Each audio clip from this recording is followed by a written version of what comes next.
O teto branco do quarto de hospital flutuava diante dos meus olhos, e eu não conseguia focar o olhar. A morfina estava fazendo seu trabalho. A dor da cirurgia recuara para o fundo, convertendo-se num latejar surdo e distante. 3 dias antes, eu tinha retirado um tumor. Benigno, graças a Deus, mas a operação foi complexa, e os médicos disseram que a recuperação levaria pelo menos 1 mês. O celular na mesinha de cabeceira vibrou. Desviei os olhos para a tela. O nome Ricardo brilhou. Meu marido. Em 3 dias após a cirurgia, ele não tinha aparecido. Ligou uma única vez, perguntou se estava tudo bem e desligou, alegando uma reunião urgente. Estiquei a mão para pegar o telefone e o movimento reverberou numa dor surda no meu abdômen. Alô, Vera, a gente precisa conversar. A voz de Ricardo estava estranha, meio nervosa e ao mesmo tempo triunfante. Eu não queria falar por telefone, mas já que você vai ficar aí por um bom tempo... O que aconteceu? Eu vou pedir o divórcio. As palavras caíram no silêncio do quarto como pedras na água. Fiquei em silêncio, olhando para o soro, que metódica e lentamente marcava minha vida gota a gota. Você está me ouvindo? A voz de Ricardo soou irritada. Eu disse divórcio. Eu tenho outra mulher. Já faz mais de 6 meses, então chega de fingir que somos uma família. É a Patrícia? Perguntei com a maior calma. Houve uma pausa. Quase pude vê-lo cambaleando. Como você sabe? Não importa. Sim, é a Patrícia. Ela é mais jovem, mais bonita e não é doente. E de qualquer forma, isso não é da sua conta. Escuta, o principal é o seguinte. Eu vendi a casa e o seu carro também, com a procuração. Então, quando você sair do hospital, vá para a casa da sua mãe.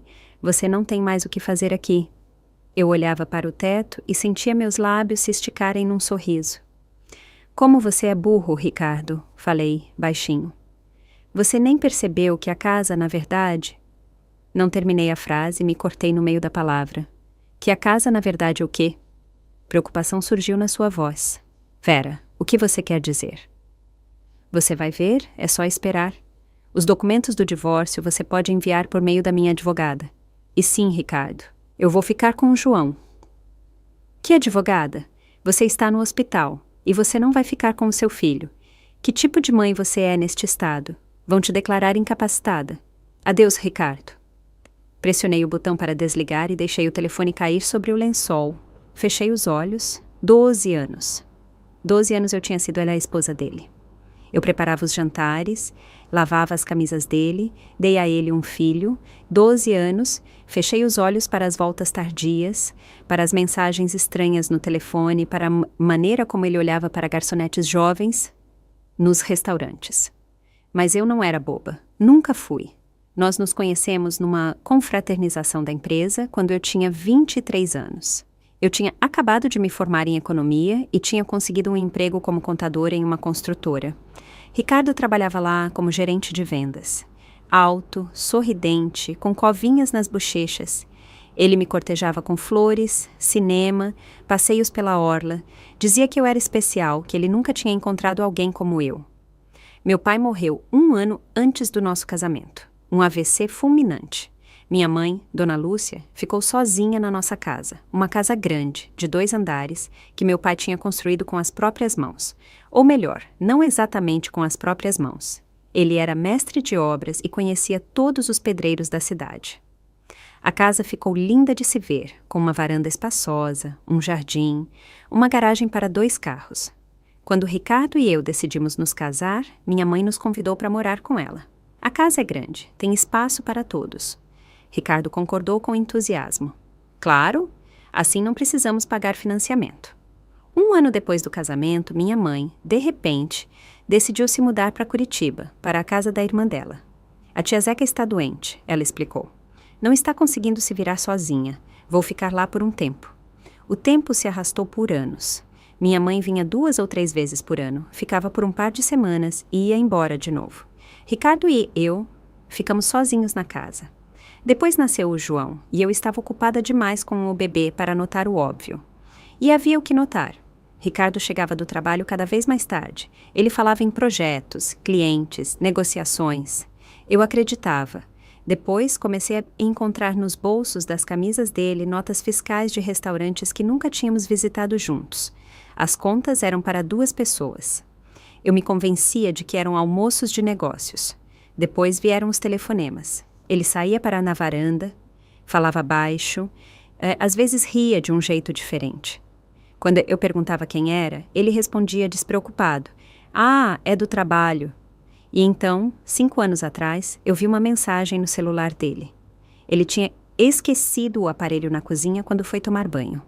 A tela acendeu e eu li, involuntariamente: "Com saudades de você, meu ursinho. Te espero à noite." A remetente era Camila. Meu coração afundou em meu estômago. Fiquei ali, com aquele telefone nas mãos, sentindo meu mundo desmoronar.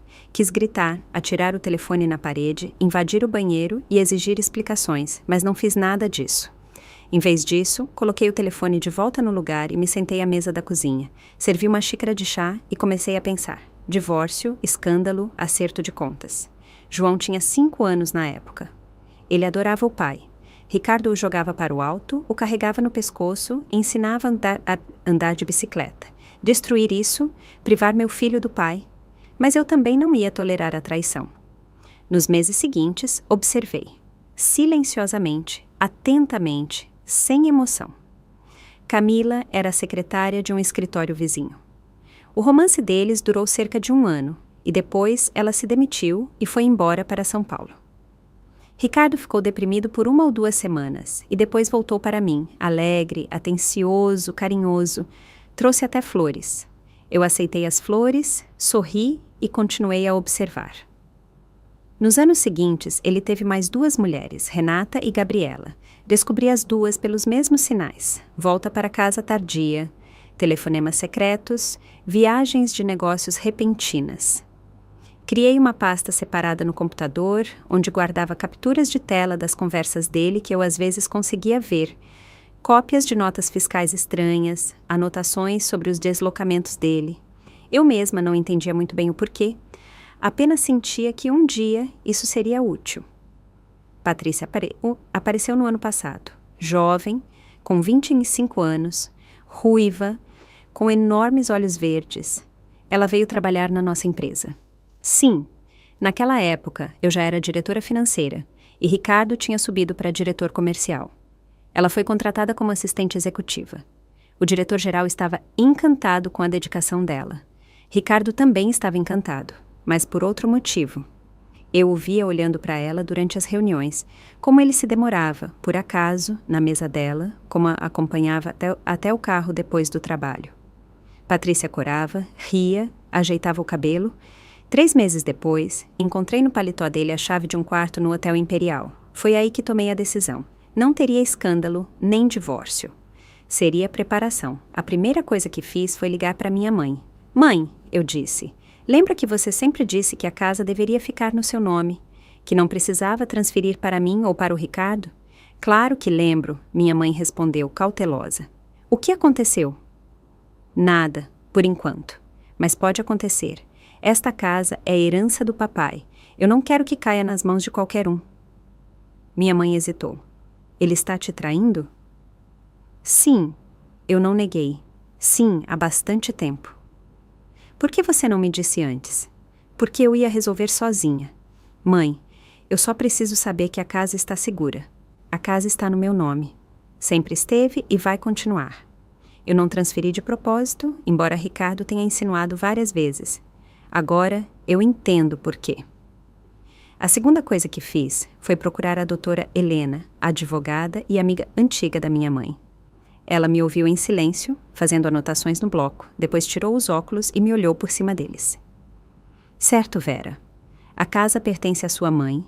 Isso é ótimo. O carro está no meu nome, mas através de um leasing da minha empresa. Excelente. Não pode ser vendido sem o seu consentimento. O que mais vocês têm?" "Um apartamento no centro. Compramos 3 anos depois do casamento. Ele está alugado. Bens adquiridos em conjunto. No divórcio, será dividido pela metade, a menos que você prove que investiu mais recursos pessoais." "Há provas?" Eu assenti. Eu fiz a entrada. O dinheiro veio da venda das ações do meu pai. Isso foi antes que elas perdessem valor. Os documentos foram guardados. "Ótimo." Doutora Helena sorriu. "Esperta. O que mais?" "Contas bancárias. ele tem vários empréstimos, que descobri por acaso, valores altos. Interessante. Se ele fez empréstimos sem o seu conhecimento para uso pessoal, no divórcio, eles serão apenas problema dele. Nos 6 meses seguintes, vivi uma vida dupla. De dia, a esposa atenciosa que preparava o jantar e perguntava ao marido sobre o trabalho. À noite, a mulher que reunia metodicamente um dossiê sobre o homem com quem dividia a cama. Tirei cópias de todos os documentos da casa e do apartamento, fotografei os contratos de empréstimo que encontrei na gaveta da mesa. Gravei no celular algumas das conversas dele com a Patrícia. Não para o tribunal, mas para mim, para lembrar com quem eu estava lidando. Abri uma conta separada em outro banco e comecei a guardar dinheiro, pequenas quantias que não chamariam a atenção. E esperei. Eu sabia que mais cedo ou mais tarde ele faria um movimento. Ricardo não era do tipo que conseguiria viver em 2 famílias para sempre. Ele precisava de certeza.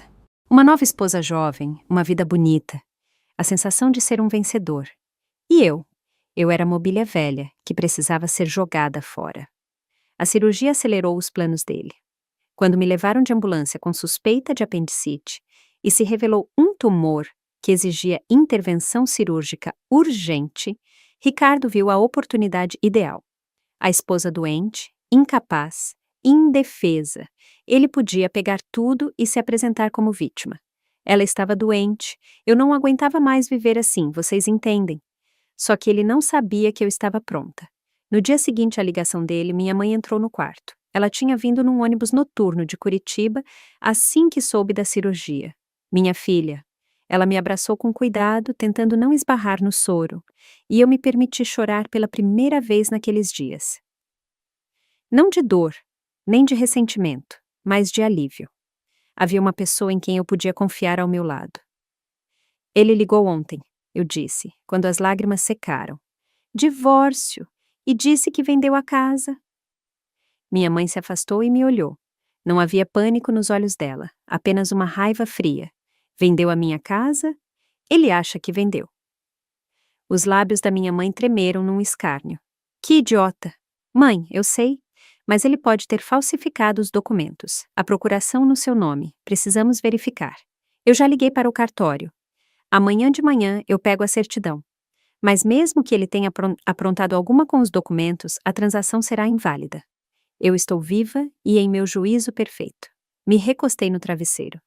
E o João? Ele disse que vai pegar o João. O rosto de minha mãe se fechou. O João está com ele agora. Liguei, queria falar com meu neto. Ricardo não passou o telefone. Disse que o menino não precisa ficar triste conversando com a avó doente. Isso doeu, mais do que o corte no meu abdômen. Meu filho, meu menino de 9 anos que me abraçava antes da escola e dizia: Mãe, eu te amo até a lua e de volta.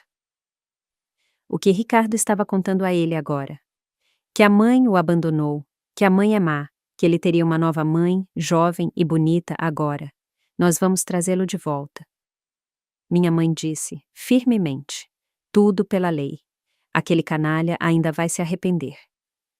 Passei as próximas 2 semanas no hospital. Os pontos cicatrizavam lentamente. Os médicos não tinham pressa em me dar alta. Ricardo não ligou mais, mas a doutora Helena vinha a cada 3 dias com novidades. Peguei a certidão no cartório, ela disse na primeira visita, espalhando papéis na mesinha. A casa ainda está no nome de Dona Lúcia, sua mãe. Nenhuma transação foi registrada, mas ele disse que vendeu. Isso significa que ele está mentindo.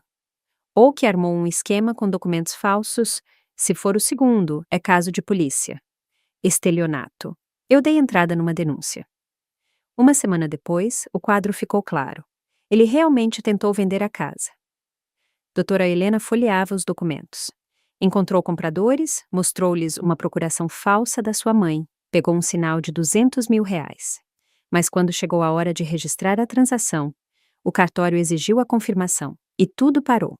Os compradores, furiosos, registraram uma queixa na delegacia. Eu olhava para ela, sem acreditar no que ouvia. Quer dizer que ele não apenas queria me enganar, mas enganou outras pessoas, pegou dinheiro por uma casa que não lhe pertencia. Exatamente. E isso é estelionato puro, artigo 159 do Código Penal Brasileiro. Até 10 anos de reclusão. Fechei os olhos. Ricardo. Você queria se livrar de mim e começar uma vida nova, e em vez disso, cavou a própria cova. E o carro? Eu perguntei. Com o carro ele também tentou aprontar. Encontrou um comprador, pegou o dinheiro, mas o carro está em leasing. Não pode ser vendido sem o consentimento da empresa. O comprador procurou a polícia. Mais uma denúncia de estelionato. Eu ri involuntariamente, embora doesse rir. Quantas pessoas ele enganou? Pelo menos 3. E isso é só o que a gente sabe. Recebi alta no final da 3ª semana. O médico explicou longamente que eu precisava de repouso, sem estresse, sem esforço físico. Eu assentia, sabendo que não haveria paz. Minha mãe me esperava na saída do hospital em um táxi. Para casa? Ela perguntou. Para casa. Eu parei. Mas ele não vai nos deixar entrar na casa. Ele deve ter trocado as fechaduras. Que ele tente, ela retrucou entre os dentes. A casa é minha. Chegamos aos portões conhecidos. O portãozinho estava trancado. Acima do muro, uma nova câmera de vigilância era visível. Minha mãe digitou o código no interfone. Não funcionou. Trocou, ela murmurou entre os dentes e pegou o telefone. Alô, Polícia Militar. Não estão me deixando entrar na minha própria casa. O endereço é Rua das Palmeiras, número 14. Sim, vou esperar. O policial do bairro chegou 40 minutos depois. Um homem de bigode, de meia idade, que minha mãe conhecia há 20 anos. Dona Lúcia, o que está acontecendo aqui? O genro resolveu que ele é o dono, Sr. João. Trocou as fechaduras, mudou o código. E a casa é minha. O policial suspirou, pegou o rádio. Vamos resolver isso agora. Ricardo não estava em casa, mas Patrícia estava. Despenteada, de roupão de casa, claramente não esperando visitas. Quando o policial explicou a situação, ela empalideceu e recuou. Eu não sabia. Ricardo disse que a casa era dele, que a esposa tinha morrido. Eu estava na soleira da porta da casa da minha própria mãe e olhava para a mulher que ia tomar meu lugar. Cabelos ruivos, olhos verdes, um rosto assustado, uma menina na verdade. Ricardo mentiu para você, eu disse calmamente. Eu estou viva. Esta é a casa da minha mãe. E você, por favor, entre e pegue suas coisas. Patrícia começou a chorar ali mesmo, no hall de entrada. Entre os soluços, consegui entender algo sobre amor, sobre promessas, sobre não saber. Juro que não sabia. Fiquei quase com pena dela. Quase. Onde está meu filho? Eu perguntei. Na escola, Patrícia soluçou. Ricardo o levou de manhã. Olhei para o relógio. 12:00. As aulas terminariam em 1 hora. Mãe, fica aqui com o Sr. João. Garante que essa visita leve apenas o que é dela. Eu vou buscar o João. Cheguei à escola de táxi 15 minutos antes do fim das aulas. Fiquei no portão, olhando para o prédio familiar, onde 3 anos atrás eu tinha levado meu aluno da 1ª série pela primeira vez. Como ele estava com medo naquela época. Agarrado à minha mão, sem querer soltar. E eu dizia a ele, Joãozinho, a mamãe sempre estará por perto. Não importa o que aconteça, a mamãe virá. O sinal tocou e o pátio da escola se encheu de crianças. Vi o João. Na hora. Ele vinha com 2 meninos, conversando animadamente sobre algo. Meu filho cresceu nessas semanas em que estive no hospital. Ou será que eu só imaginei? João? Ele se virou ao ouvir minha voz. Seu rosto mudou. Primeiro alegria, depois confusão, depois algo parecido com medo. Mãe, eu queria abraçá-lo, mas ele recuou um passo. Papai disse que você não pode se preocupar, que você está muito doente, que é melhor descansar em um lugar especial. Meu coração apertou de dor. Não física, mas de outro tipo. João, eu estou curada. Tive alta do hospital. Eu vim te buscar. Mas o papai disse que... O menino baixou os olhos. Que você não vai mais morar com a gente, que eu vou ter uma família nova agora, que é melhor para todos. Abaixei-me na frente dele, agachada, ignorando a dor no meu abdômen. Joãozinho, olhe para mim. Eu sou a sua mãe. Eu não vou a lugar nenhum, não importa o que seu pai diga. Eu te amo mais que tudo no mundo e nunca vou te abandonar. Você entendeu? Ele me olhou de soslaio, desconfiado. Mas o papai disse que você nos largou, que você queria ir embora com outro homem. Senti a raiva subindo por dentro, fria e pesada. Ricardo mentiu sobre mim para o próprio filho. Mentiu para colocá-lo contra mim. Isso não é verdade, eu disse firmemente. Eu estava no hospital, eu fiz uma cirurgia, eu não podia vir porque estava muito fraca. Mas eu pensei em você todos os dias e queria me recuperar logo.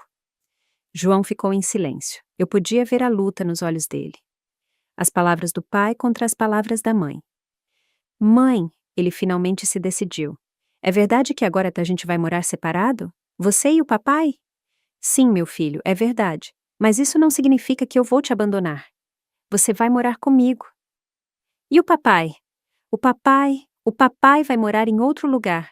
João assentiu, processando a informação. Então, de repente, deu um passo à frente e me abraçou com força, desesperadamente, como uma criança. Eu senti sua falta, mãe. Eu o apertei contra mim, sentindo meus olhos marejarem. Eu também, meu amor. Senti muito. Voltamos para casa. A casa da minha mãe, que agora se tornara o meu refúgio. Patrícia já tinha ido embora. O policial garantiu que ela levasse apenas as coisas dela. Minha mãe estava na cozinha, aquecendo os bolinhos que tinha comprado no caminho. Vovó! João correu para ela. Joãozinho, meu netinho! Eles se abraçaram e por um momento me pareceu que tudo ficaria bem, que nós conseguiríamos, que juntas éramos mais fortes do que qualquer engano ou traição. Mas eu sabia que era apenas o começo. À noite, Ricardo ligou. A voz estava completamente diferente, não mais triunfante, mas assustada. Vera, o que você está fazendo? Você sequestrou o João. Eu vou denunciar você na polícia. Denuncie, respondi calmamente. E aproveite para explicar por que falsificou a procuração da casa da minha mãe e pegou dinheiro por um bem que não lhe pertence. Silêncio. Como você sabe? Quem te contou? Os compradores que você enganou. A polícia, o cartório. Ricardo, você se enterrou sozinho. Eu estou apenas assistindo. Vera, escuta, a gente pode negociar. Eu estava precisando de dinheiro. Eu me endividei. Eu estava sendo ameaçado. Você não entende a situação em que eu me meti.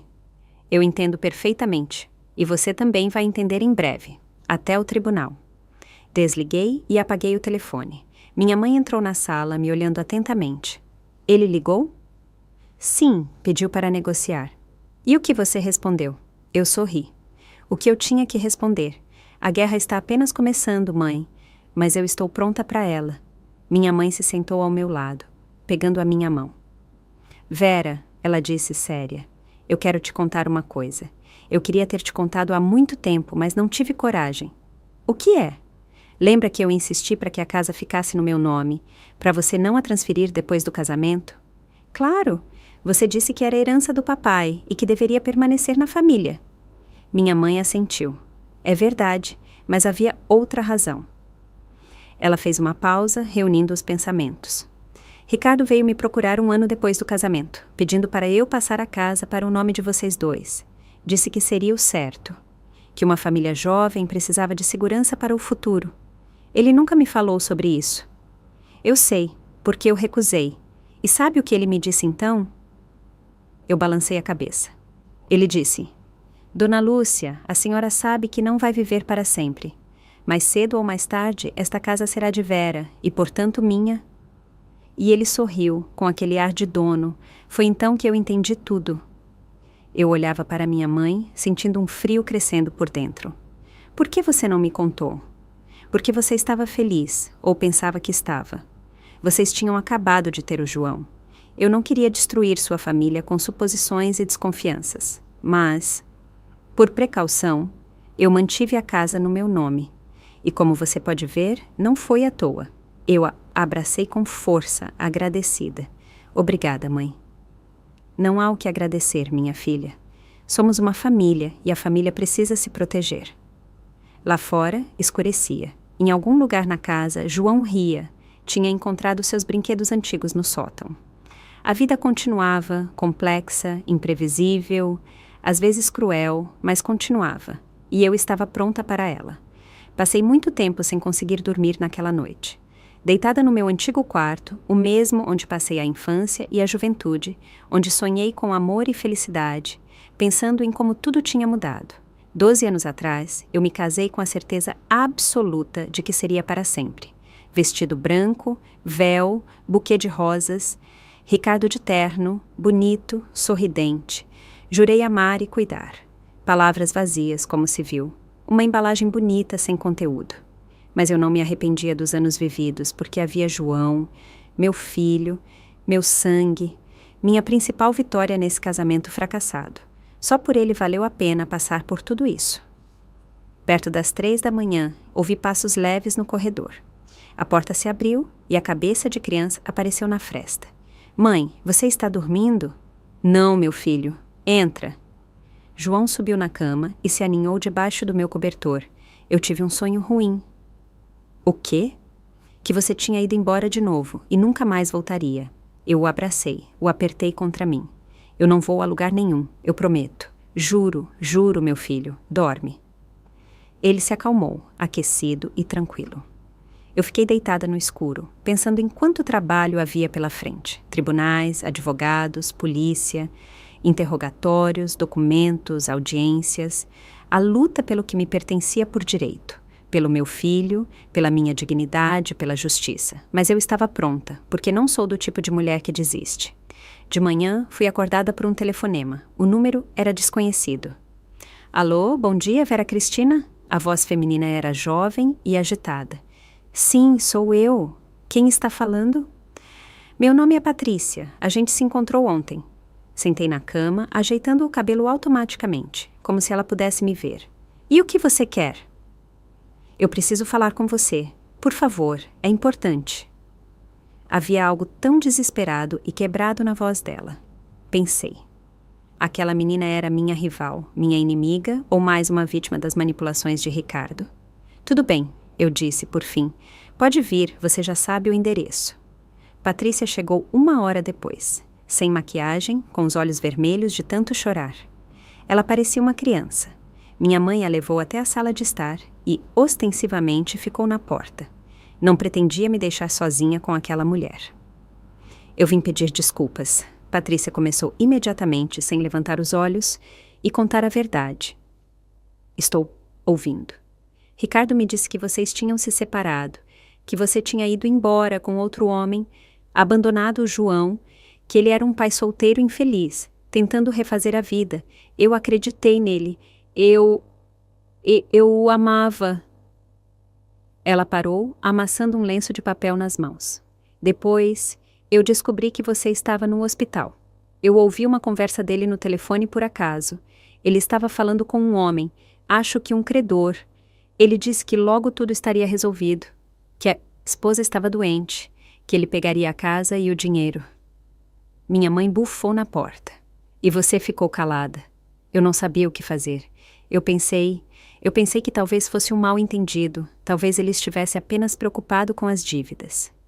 Patrícia levantou os olhos para mim, grandes, verdes, cheios de lágrimas. Mas ontem, quando a polícia chegou, quando você voltou, eu entendi que ele estava me enganando. O tempo todo, assim como enganou você. Eu olhei para ela e tentei entender meus sentimentos. Raiva, sim, havia, mágoa também. Mas por alguma razão, o que eu sentia mais fortemente era uma cansada compaixão. Aquela menina não era uma inimiga. Ela era apenas mais um peão no jogo de Ricardo, como eu tinha sido um dia. O que você quer de mim? Perguntei diretamente. Eu quero ajudar. Eu sei de algumas coisas que podem ser úteis. O que exatamente? Patrícia tirou o telefone da bolsa. Aqui tem gravações, conversas do Ricardo. Ele não sabia que eu às vezes ouvia, eu estava com medo, eu queria entender o que estava acontecendo. Nos últimos 2 meses, ele ligava para alguém constantemente, ficava nervoso, gritava. Ela me estendeu o telefone, mas eu balancei a cabeça. Não para mim, para a minha advogada. Ela vai saber o que pode ser usado. Patrícia lhe assentiu, guardando o telefone de volta na bolsa. E mais uma coisa. Ela hesitou novamente. E o rubor cobriu suas bochechas pálidas. Eu estou grávida. Minha mãe ofegou na porta. Eu olhei em silêncio para aquela garota que, sem saber, tinha se envolvido em uma história que podia destruir a vida dela. Ricardo sabe? Sim, ele disse para eu me livrar da criança. Disse que não tinha cabeça para isso agora. Que primeiro precisava resolver os problemas financeiros, para depois pensar em filhos. Ele me deu dinheiro para o procedimento. E o que você decidiu? Patrícia me olhou com uma espécie de desafio desesperado. Eu vou ter, com ou sem ele. É o meu bebê. Eu assenti em silêncio. O que dizer? Essa menina tinha tempos difíceis pela frente, maternidade solo, possivelmente processos judiciais por pensão alimentícia, problemas eternos com o pai da criança. Mas era a escolha dela e talvez a única certa. Deixe os contatos com a minha advogada, eu disse. As gravações podem ser úteis. E se cuide. Patrícia se foi, deixando para trás a sensação de uma dolorosa situação injusta. 25 anos, grávida de um homem casado que a usou e a abandonou. Como era fácil para Ricardo destruir vidas alheias, sem nem sequer pensar nas consequências. A data é pouca. Helena veio no mesmo dia, mais para o fim da tarde. Ouviu meu relato sobre a visita de Patrícia, pegou os contatos dela. As gravações são boas, ela disse, fazendo anotações no bloco. Mas precisaremos verificar. Se houver confissão de estelionato ou discussão do esquema da casa, é ouro. Se não houver, ainda assim será útil. Uma caracterização de personalidade, digamos. Ela pousou o bloco e me olhou seriamente. Vera, eu tenho notícias. Não são as mais agradáveis. O que mais? Eu investiguei a situação financeira do seu marido. Ele está endividado, em dívidas muito sérias. Eu sabia dos empréstimos. Não são empréstimos bancários, ou, pelo menos, não são apenas eles. Ricardo pegou dinheiro emprestado com pessoas físicas a juros altos e não pagou. Senti um frio na barriga. Quanto? Pelos meus cálculos, cerca de 1,5 milhão de reais. Talvez mais. 1,5 milhão. Uma quantia que eu não conseguiria ganhar nem em 10 anos. De onde vieram tantas dívidas? Doutora Helena deu de ombros. Projetos de negócios que não deram certo, apostas esportivas. Sim, ele apostava, e muito. Presentes caros para as amantes. Manter uma vida dupla custa dinheiro. E a quem ele deve? A várias pessoas, mas entre elas há um personagem, digamos, desagradável. Gilberto Beto Silva. Empresário, oficialmente, dono de uma rede de lava a jatos e borracharias. Extraoficialmente, eu entendi. Na nossa cidade, todos sabiam quem era Beto Silva. Um homem a quem se recorria quando os bancos recusavam e que sabia recuperar dívidas de maneiras que não estavam escritas nas leis. Ricardo devia a ele 600 mil reais. Era essa a quantia que ele estava tentando obter vendendo a sua casa e o carro. Então é isso. O quadro finalmente se encaixou. Ricardo não apenas queria se livrar da esposa doente e começar uma vida nova. Ele estava encurralado. Beto Silva exigia o dinheiro e Ricardo decidiu pegá-lo onde podia, na própria família. O que vai acontecer quando Beto entender que não vai haver dinheiro? Perguntei.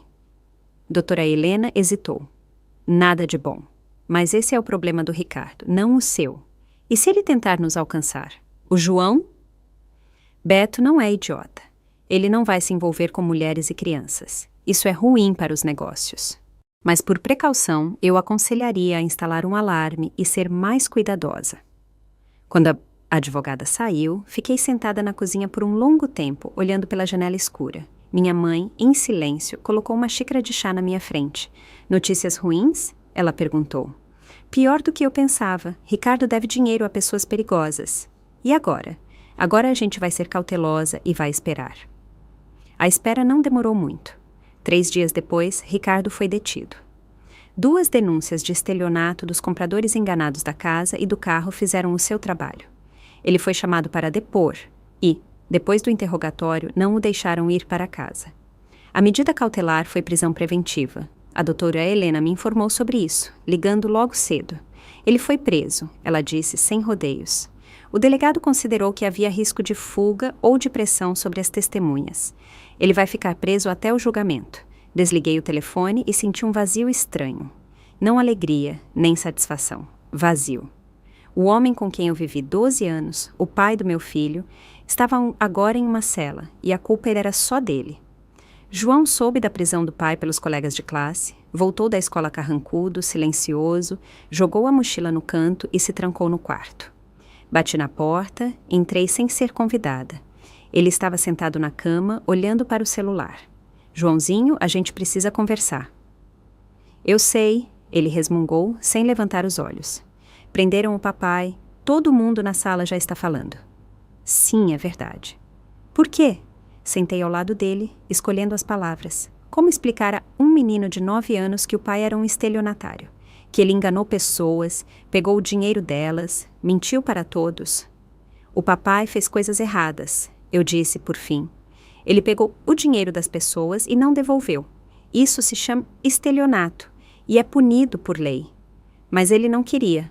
João finalmente olhou para mim e havia lágrimas nos seus olhos. Ele é legal. Ele disse que só precisava de tempo, que tudo ia melhorar.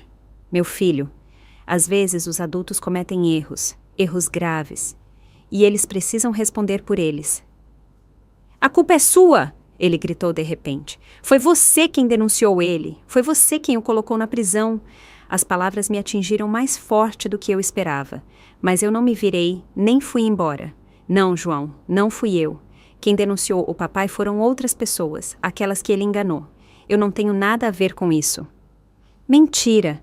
O papai disse que você quer acabar com ele, que você é má e gananciosa. O papai disse muitas coisas que não eram verdade. Ele disse que eu abandonei vocês. Mas você está vendo, eu estou aqui. Eu não fui a lugar nenhum. João ficou em silêncio, engolindo as lágrimas. Estendi a mão, mas ele se afastou. Sai daqui. Eu quero ficar sozinho. Saí do quarto, fechando a porta atrás de mim. Minha mãe estava no corredor. Você ouviu? Perguntei. Ouvi. Isso vai passar, filha. As crianças não conseguem ficar com raiva dos pais por muito tempo. E se não passar? Minha mãe me abraçou pelos ombros. Vai passar, dê tempo a ele. O tempo passou. A investigação avançou. Ricardo estava detido na cadeia pública. O advogado dele tentou conseguir a prisão domiciliar, mas sem sucesso. Muitos casos, a culpa era muito óbvia. Patrícia realmente entregou as gravações à doutora Helena e havia muita coisa interessante. Escute isto. A advogada ligou a gravação no telefone. A voz de Ricardo estava nervosa, falhando. Sim, eu sei, o dinheiro vai aparecer, eu estou dizendo. Vou vender a casa nestes dias. O comprador já está aí. Não, a Vera não vai saber, ela está no hospital. Eu vou fazer a procuração. Tenho um conhecido no cartório. Outra voz, grave, calma. Ricardinho, você está prometendo há 3 meses. O Gilberto está nervoso, e quando ele fica nervoso, todo mundo se dá mal. Você entende, não é? Entendo tudo. 1 semana, no máximo 2. A gravação foi interrompida. Isso é confissão de intenção de estelionato, disse a doutora Helena. Ele planejou vender a casa com documentos falsos antecipadamente, enquanto você estava no hospital. O delegado vai adorar. O delegado realmente adorou. As gravações foram anexadas ao processo. O número de acusações aumentou. Agora, Ricardo não estava mais ameaçado com uma pena condicional, mas com um tempo real na prisão. E eu pensei em como eu não o conhecia. 12 anos ao lado dele e não via quem ele realmente era. Ou não queria ver. Em um dos dias, ligou a minha sogra, Dona Sônia, uma mulher autoritária e categórica que nunca tinha gostado de mim. Durante todos os anos de casamento, ela não perdia a chance de apontar meus defeitos. Eu não cozinhava direito, não educava o neto direito, não me vestia direito. Ricardo, aos olhos dela, era o filho perfeito. E eu era uma esposa indigna. Vera, a voz da minha sogra, era fria. Nós precisamos nos encontrar. Para quê? Para discutir a situação. Meu filho está na cadeia por sua culpa e você vive tranquilamente na sua casa e cria o meu neto. Isso é injusto. Senti a raiva ferver por dentro. Dona Sônia, seu filho está na cadeia por culpa dele. Ele enganou pessoas, falsificou documentos. Pegou o dinheiro alheio. Eu não tenho nada a ver com isso. Mentira. Ricardo não seria capaz de fazer isso. Foi você quem o armou. Você e a sua mãe. Vocês montaram a casa de propósito para depois o acusarem. Não aguentei e ri. Era tão absurdo que até a raiva recuou. Dona Sônia, a senhora está se ouvindo. Nós compramos a casa há 20 anos, quando o Ricardo nem estava na nossa vida. De propósito para o incriminar? Eu vou lutar pelo meu neto. A voz da minha sogra se tornou estridente. Você não tem o direito de criá-lo. Você é doente, desequilibrada. Recorra ao tribunal. Lá eles vão resolver. Desliguei o telefone. Minhas mãos tremiam um pouco. Não de medo, mas de tensão. Dona Sônia poderia realmente entrar com uma ação para determinar a residência da criança. Avós tinham esse direito em certas circunstâncias, mas as chances dela eram poucas. Eu era a mãe, saudável, trabalhando, com condições de moradia adequadas. E, no entanto, mais uma frente nesta guerra. O julgamento começou 2 meses depois. Uma manhã de outono. O prédio do tribunal. Uma multidão de pessoas na entrada. Jornalistas. O caso se tornou midiático. O diretor comercial de uma famosa construtora. Estelionato em grande escala. Falsificação de documentos. Eu me sentei na sala, entre as testemunhas. Ao meu lado, minha mãe, doutora Helena, Patrícia. Os compradores enganados. Um casal de meia-idade, um senhor idoso com bengala. Estávamos todos ali para ver a justiça. Ricardo foi trazido sob custódia. Ele tinha mudado muito naqueles meses. Emagreceu, ficou abatido. Havia algo de acuado nos olhos dele. Ao me ver, ele tentou se mover em minha direção, mas o guarda o segurou pelo ombro. O juiz leu a acusação. 3 casos de estelionato, falsificação de documentos, causando grande prejuízo. O promotor exigiu 6 anos de prisão em regime fechado. O advogado de Ricardo tentou suavizar o quadro, falando sobre as circunstâncias difíceis da vida, sobre dívidas, sobre a pressão dos credores. Pediu que fosse considerado que o réu não tinha antecedentes criminais, tinha um filho menor de idade, estava arrependido do que fez. Depois, deram a palavra às vítimas. O casal contou como economizou o dinheiro para a casa por 10 anos, como acreditaram no vendedor charmoso, como ficaram sem R$200 mil. O senhor idoso, como queria comprar um carro para o filho deficiente, como deu suas últimas economias. Quando chegou a minha vez, levantei e olhei para Ricardo. Ele desviou o olhar. Eu quero dizer apenas uma coisa. Comecei e minha voz soou surpreendentemente firme. Este homem foi meu marido por 12 anos. Ele é o pai do meu filho. Eu confiei nele e ele se aproveitou da minha doença para roubar a minha casa e me privar do meu filho. Isso não foi um erro, nem um acidente. Foi traição. Uma traição premeditada e planejada. Fiz uma pausa, reunindo os pensamentos. Eu não peço uma punição severa. Eu peço justiça. Justiça para todos aqueles que ele enganou e para o nosso filho, que precisa saber que atos ruins trazem consequências. Ricardo finalmente levantou os olhos para mim. Havia algo neles. Não arrependimento, não, mas como aborrecimento. O aborrecimento de um jogador perdedor que foi pego trapaceando. A sentença foi proferida 1 semana depois. 4 anos de prisão em regime fechado. Menos do que o promotor tinha pedido, mas o suficiente para Ricardo entender que as brincadeiras tinham acabado. Enquanto o juiz lia a sentença, Ricardo ficou imóvel, apenas os músculos da mandíbula tensos. Dona Sônia, sentada na plateia, chorava baixinho. Patrícia olhava para o lado, a mão sobre a barriga arredondada. A sentença não me alegrou, nem me entristeceu. Apenas uma pedra saiu do meu peito. Agora, isso estava no passado. O julgamento aconteceu, a justiça prevaleceu e a vida podia continuar. Após a audiência, Patrícia se aproximou de mim. Vera Cristina, obrigada. Pelo quê? Por não me acusar, não me afundar. Eu teria entendido se você não é culpada, eu a interrompi. Ele enganou todo mundo, você também. Ela assentiu, enxugando os olhos. Eu vou dar à luz em breve, é um menino. Parabéns. Eu estava pensando, talvez um dia, eles serão irmãos. O João e meu bebezinho. Meio irmãos, mas ainda assim.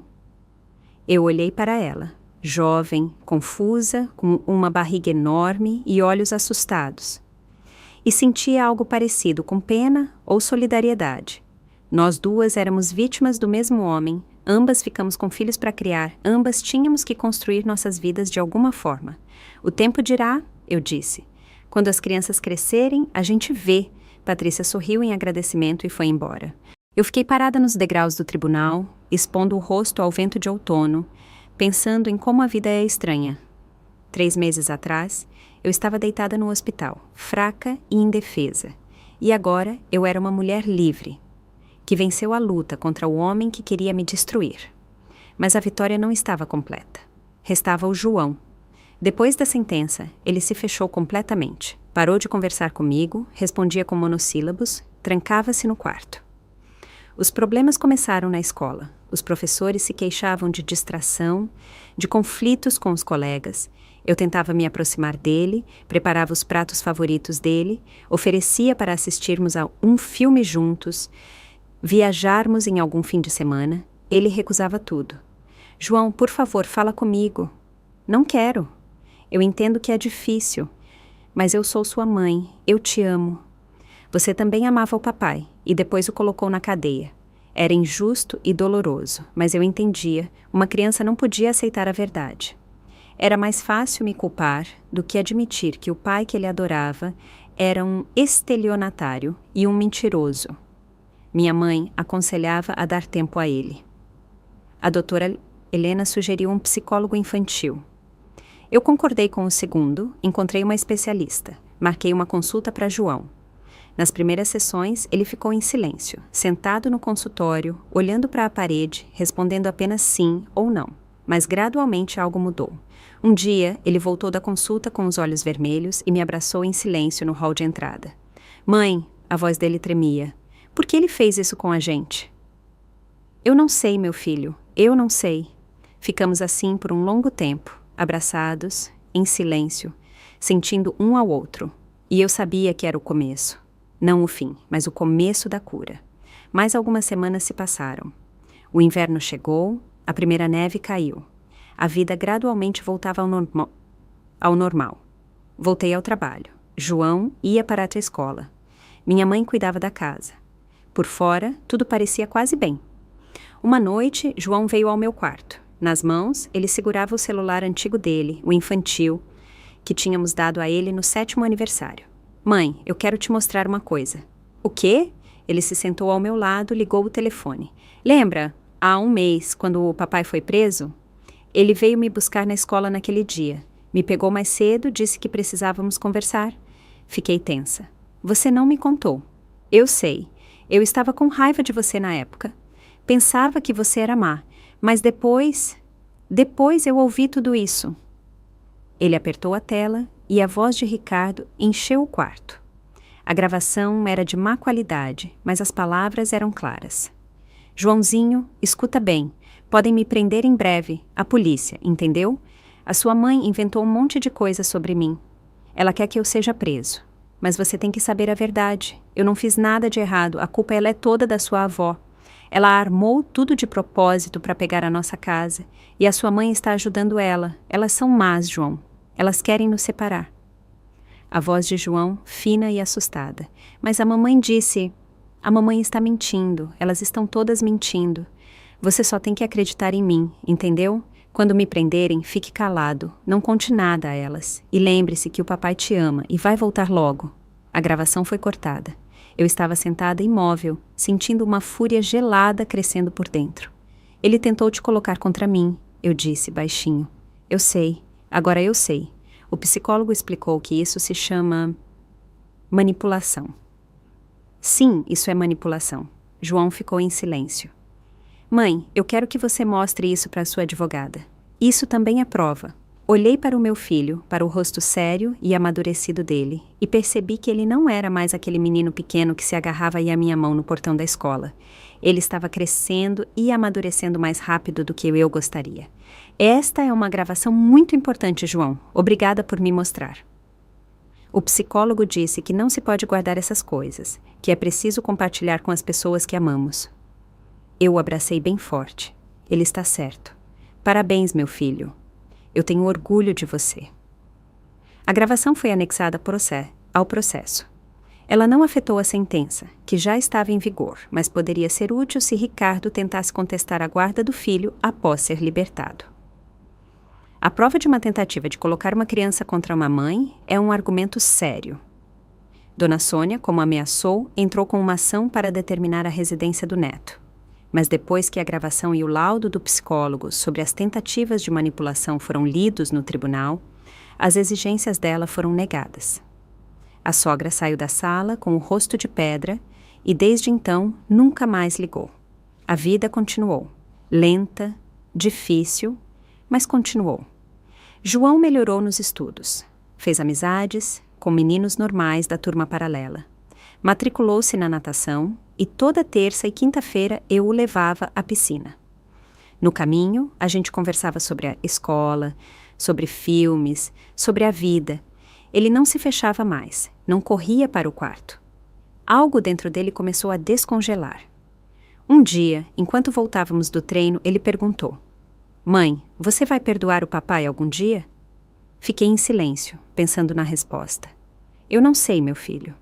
Perdoar não significa esquecer, e não significa fingir que nada aconteceu." "O que significa, então?" "Acho que significa parar de ficar com raiva, parar de pensar nas coisas ruins, deixar para lá. Você ainda está com raiva?" "Às vezes, mas cada vez menos." "Eu também vou tentar deixar para lá," ele disse baixinho. "O psicólogo disse que é o certo a fazer." Estendi a mão e acariciei a cabeça dele. "Nós vamos conseguir, Joãozinho. Juntos." O inverno estava acabando. O sol brilhava cada vez mais forte, a neve derretia, revelando a grama do ano passado. Eu olhava pela janela e pensava que a primavera estava chegando em breve. Uma nova primavera, uma nova vida. Fui promovida no trabalho. Agora eu era a diretora financeira. Mais responsabilidade, mais dinheiro, mais oportunidades. Os colegas me cumprimentavam respeitosamente nos corredores. O diretor-geral me convidava para reuniões sobre questões estratégicas. Eu era necessária e valorizada. Minha mãe decidiu ficar com a gente para sempre. Vendeu a parte dela no apartamento de Curitiba da tia Zeca e investiu o dinheiro na reforma da casa. Agora tínhamos um telhado novo, a fachada renovada e a varanda reconstruída que transformamos num jardim de inverno com vidros. Patrícia deu à luz um menino e o chamou de Arthur. Às vezes ela me mandava fotos. Eu não sei porquê, talvez ela estivesse procurando alguma conexão, alguma confirmação de que ainda fazíamos parte da mesma história. Eu respondia educadamente, mas mantinha distância. Talvez mais tarde, quando as crianças crescessem. Mas agora era muito cedo. E então chegou março, e Marcelo entrou na minha vida. Marcelo apareceu na minha vida por acaso, como aparecem todas as pessoas verdadeiramente importantes. Nós nos esbarramos na clínica, onde eu fui para um check-up de rotina após a cirurgia. Ele estava saindo do consultório do cirurgião. Eu estava entrando. Batemos na porta, ele me segurou pelo cotovelo para que eu não caísse. "Desculpe", ele disse com um sorriso. Estava distraído, sem problemas. Um incidente comum, que deveria ter sido esquecido em 1 minuto, mas não foi. Porque 1 hora depois, quando saí do consultório, ele estava sentado no corredor lendo uma revista. Ele me viu, se levantou. "De novo você?" "De novo eu." Eu sorri involuntariamente. "Marcelo", ele estendeu a mão. "Vera." Assim começou o nosso conhecimento. Depois, teve o café na lanchonete do hospital. Descobri que ele trabalhava ali como médico clínico geral e estava apenas se consultando com um colega sobre um caso complicado. Depois, troca de telefones, ligações à noite, encontros em cafés nos fins de semana. Marcelo Couto tinha 42 anos. Divorciado, a filha universitária morava com a ex-esposa em outra cidade. Calmo, confiável, com olhos castanhos quentes e grisalhos nas têmporas. Ele não tentou me conquistar, não me cobriu de elogios, não prometeu mundos e fundos, apenas estava lá, atencioso, carinhoso, real. Minha mãe o aprovava em silêncio, mas eloquentemente. Toda vez que ele vinha nos visitar, os melhores pratos do repertório dela apareciam na mesa. João, no início, olhava o novo homem na nossa casa com desconfiança, mas gradualmente se abriu, especialmente depois que Marcelo o levou para assistir a um jogo de futebol e o ensinou a jogar xadrez. Mãe, João perguntou uma noite, o tio Marcelo vai morar com a gente agora? Ainda não, a gente só está se conhecendo. E depois? Eu não sei, meu filho, o tempo dirá. Eu realmente não sabia. Depois de tudo o que aconteceu com Ricardo, eu tinha medo de confiar em um homem novamente. Tinha medo de cometer um erro, medo de que a história se repetisse. Marcelo entendia isso e não apressava as coisas. Ele esperou. A paciência dele era mais eloquente do que quaisquer palavras. A primavera ganhava força. As árvores no jardim estavam cheias de brotos. Os pássaros voltaram do sul. O ar cheirava a terra e flores. A vida fluía calma e tranquilamente pela primeira vez em muitos meses. E então chegou uma carta, um envelope comum sem endereço de remetente. Dentro, uma folha, escrita com a caligrafia familiar. Vera, sou eu. Estou escrevendo porque você não atenderá se eu ligar. Eu sei que errei com você e com João. Sei que mereci tudo o que recebi. Aqui na prisão tenho muito tempo para pensar. E eu pensei na gente, na família, no que eu perdi. Eu mudei, Vera. Mudei de verdade. Quando eu sair, quero pedir perdão. Pessoalmente, olhando nos seus olhos, não espero que me perdoe. Mas me escute, pelo menos pelo João. Ricardo. Eu li aquelas linhas e não senti nada. Nem raiva, nem pena, nem esperança. Apenas vazio. As palavras de um homem que percebeu tarde demais o que tinha feito. O que é? Minha mãe olhou por cima do meu ombro. Do Ricardo. Ela leu a carta, bufou com desprezo.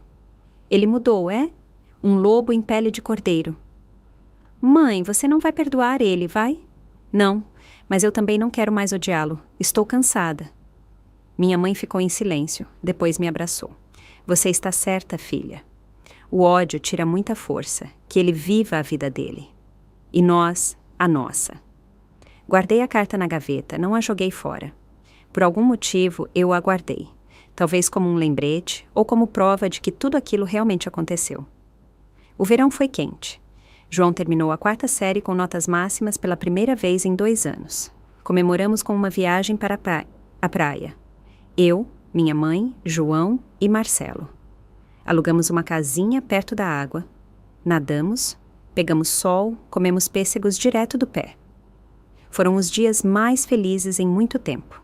Eu olhava para o meu filho, que corria pela praia com novos amigos, para minha mãe, que lia um livro na espreguiçadeira, para Marcelo, que ensinava João a nadar crawl.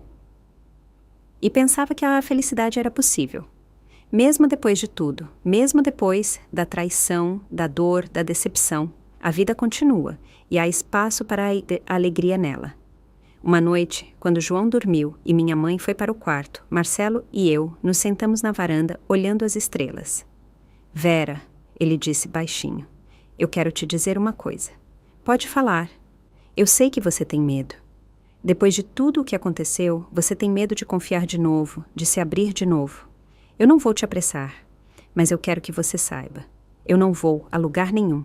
Eu estarei aqui pelo tempo que for necessário. Virei-me para ele. Olhei nos olhos dele, quentes, honestos, sem segundas intenções. Como você sabe que eu tenho medo? Eu vejo. Você está sempre alerta, como se esperasse uma armadilha, como se estivesse se preparando para um golpe. Ele estava certo. Eu realmente esperava.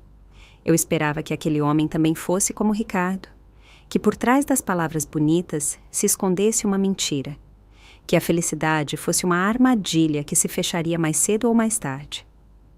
Eu não sou o Ricardo, disse Marcelo, como se tivesse lido meus pensamentos. Eu não sei falar bonito e prometer o impossível, mas eu sei ficar por perto, e ninguém pode tirar isso de mim. Eu apoiei a cabeça no ombro dele. Pela primeira vez em muito tempo senti paz, uma paz real e profunda. Obrigada, eu disse, pela sua paciência, por você existir. Não há o que agradecer. Você mesma se fez feliz. Eu apenas apareci na hora certa. Ficamos sentados assim até o amanhecer, em silêncio, de mãos dadas, ouvindo o barulho do mar. E eu pensei que talvez fosse isso o amor. Não fogos de artifício e paixão, nem juramentos e promessas, mas essa presença tranquila ao lado, a certeza de que você não será traída. O outono trouxe notícias. Ricardo foi libertado em regime de condicional, cumpriu 2 anos dos 4. Teve bom comportamento, ganhou o direito à liberdade. Doutora Helena ligou para avisar.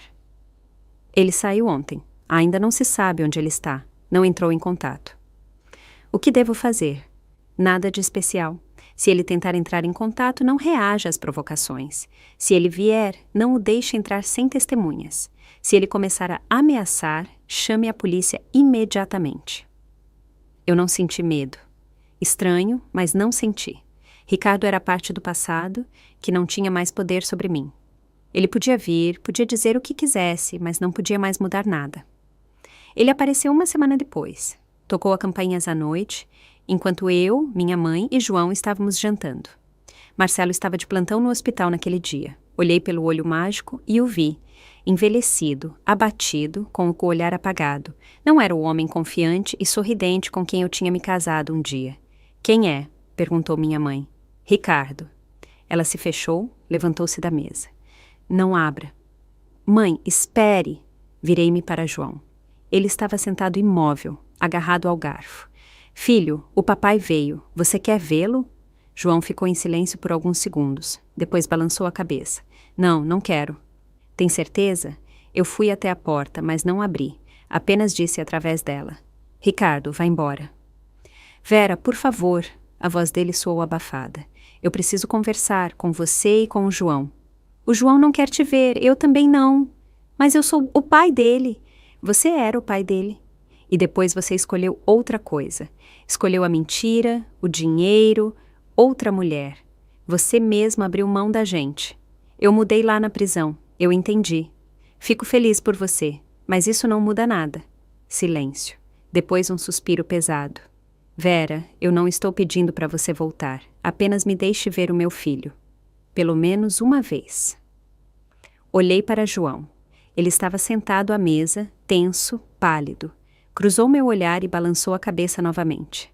Quando o João quiser, ele mesmo liga para você. Ele tem o seu número. Agora vá embora. Passos lá fora, se afastando, lentos, depois silêncio. Minha mãe se aproximou, me abraçou. Parabéns, filha, você foi forte. Eu sinto pena dele, eu disse de repente. É estranho, não é? Depois de tudo que ele me fez, eu sinto pena dele. É porque você é uma pessoa boa, mas a pena não é motivo para deixá-lo voltar para sua vida. João se levantou da mesa, veio até nós. Mãe, ele disse baixinho, eu não quero vê-lo. Por enquanto não quero. Talvez mais tarde, quando eu for adulto, mas agora não. Eu o abracei forte. É o seu direito, meu filho. Ninguém pode te forçar. Ricardo não veio mais. Às vezes, ele mandava mensagens para o meu telefone, para o telefone do João, mas não respondíamos. Gradualmente, as mensagens se tornaram mais raras, depois pararam completamente. A doutora Helena descobriu que ele tinha se mudado para outra cidade. Conseguiu um emprego em algum lugar. Começou a vida de novo. Eu não sabia se devia me alegrar com isso ou não, mas senti alívio, com certeza. O passado finalmente me libertou. A vida continuou o seu curso. João foi para a 5ª série, se interessou por programação, começou a sonhar em criar seu próprio jogo de computador. Minha mãe cuidava do jardim, plantou rosas, montou um jardim de pedras, arranjou um gato chamado Barão. Marcelo começou a vir cada vez mais e um dia ficou para sempre. Não fizemos uma festa de casamento, apenas nos casamos no cartório, sem convidados ou cerimônia. João foi testemunha da noiva, minha mãe, do noivo. Depois do casamento civil, fomos a um café, comemos um pedaço de bolo, bebemos champanhe. A nova vida, disse Marcelo, levantando a taça. A nova vida, repeti. E era realmente uma nova vida. Não perfeita.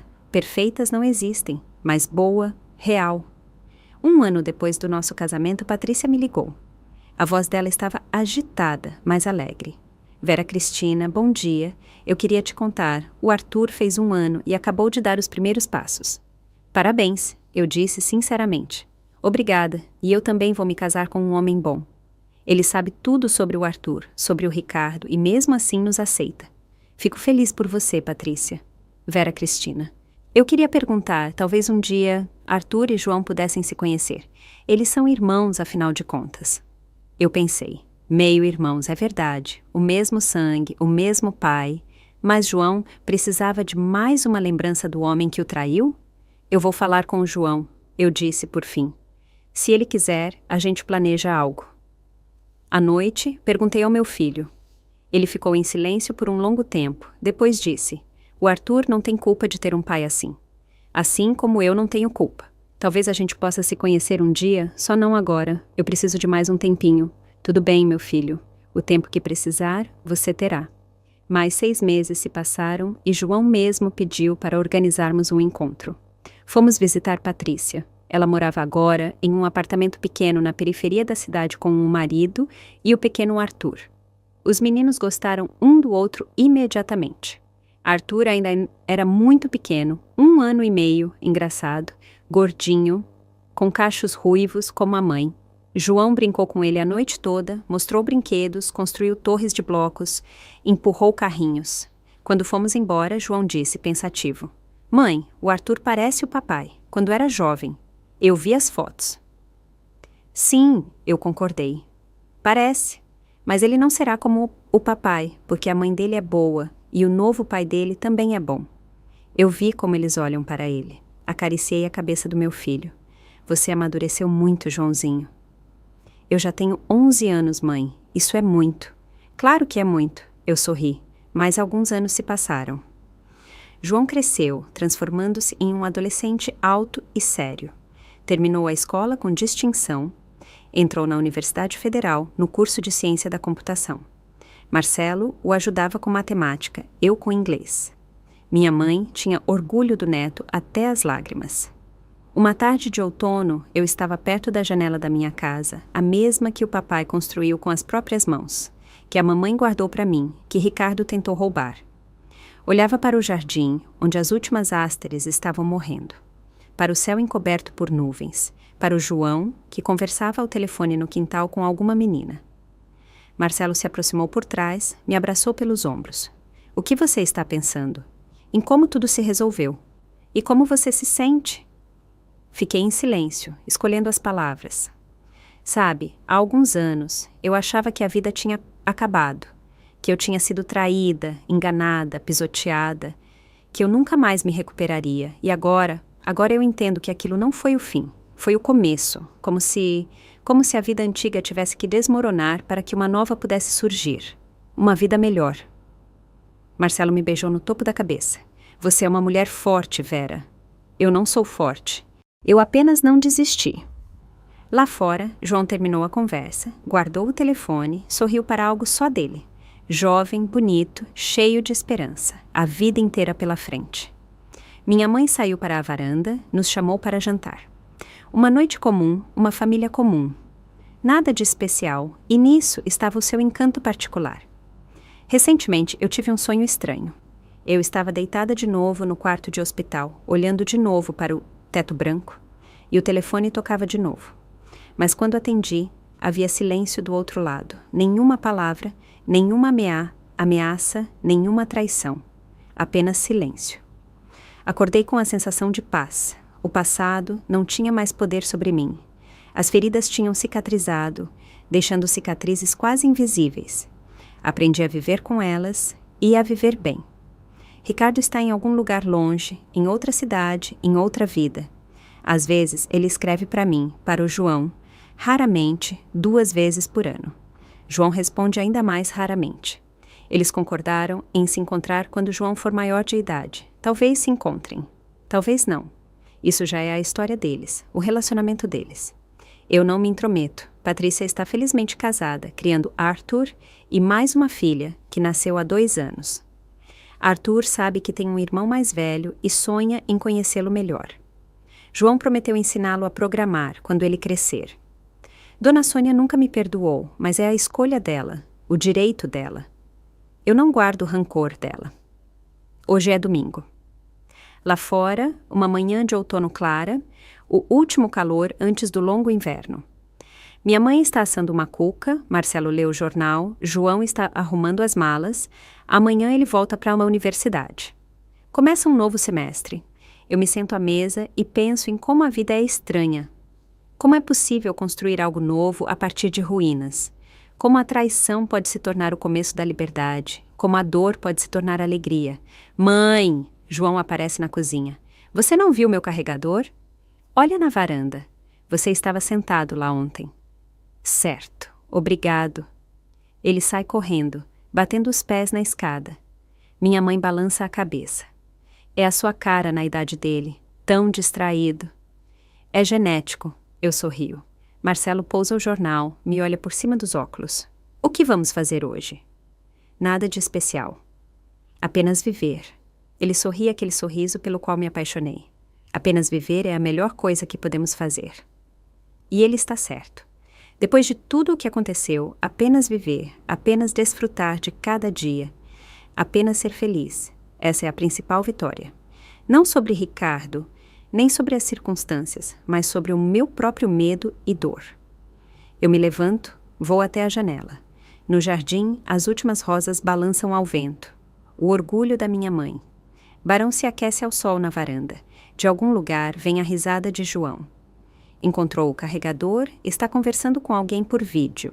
Uma manhã comum, uma vida comum. Minha vida. E ela é linda. Fico muito feliz que você esteja aqui e que eu possa compartilhar minha história com você. Se você gostou, mostra isso curtindo o vídeo e se inscrevendo no canal. Vamos ver quantos somos.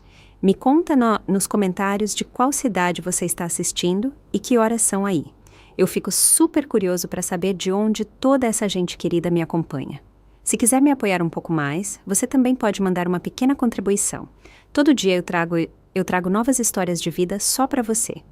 E agora vão aparecer 2 das minhas histórias mais populares na tela para você escolher o que assistir